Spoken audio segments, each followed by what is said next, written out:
Good afternoon, Ms. Li. I'm Hong Zixi. Today, my oral report topic is wildfire. The temperature is rising day by day after 20th century. In recent decades, the weather has changed dramatically.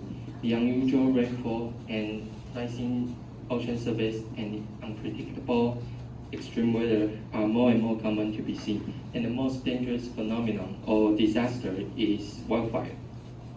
So, how does wildfire form? When the moisture in the air is sufficient, the flames will become rotten, and they keep producing fuels that are easily to burn.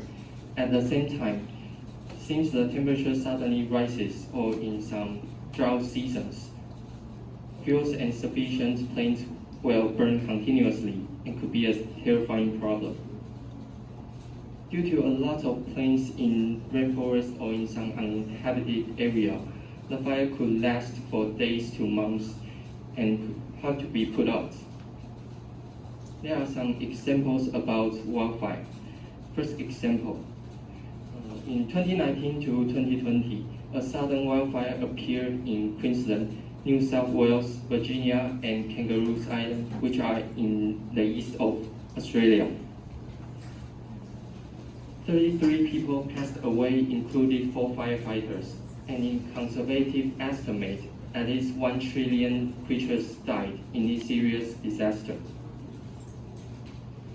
According to another research, the fire had emitted over 300 millions of tons of carbon dioxide, which account for over half of the total emissions of the whole world in last year.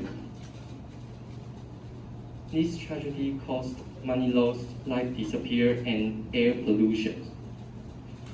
Another example is about wildfire in the Amazonas rainforest, which is known as the biggest rainforest in the world, or the lung of the earth. The areas that are affected by the fire included Para, Amazonas, and Rondônia, where are the protected area located or Aboriginal residents lived. Even worse, the fire had emitted over 800 millions of tons of carbon dioxide, which was twice larger than the emission of the wildfire in Australia from 2019 to 2020. The fact that tens of millions of planes were burned out have given us a hard punch. Although wildfire is hard to prevent due to its causes, there is one thing we can ensure. There must be connections between every disasters and extreme weather. Therefore, there are some practical ways like saving energy or lessening air pollution emissions. In the above cases, we can come to a conclusion that when we are under the threat of wildfire, stop loss is better than finding ways out to prevent the wildfire. The main problem is not about how the disaster causes. Instead, it's about lesson learning. We cannot solve these tricky problems until we realize what we have done to the earth. This is the end of my oral report.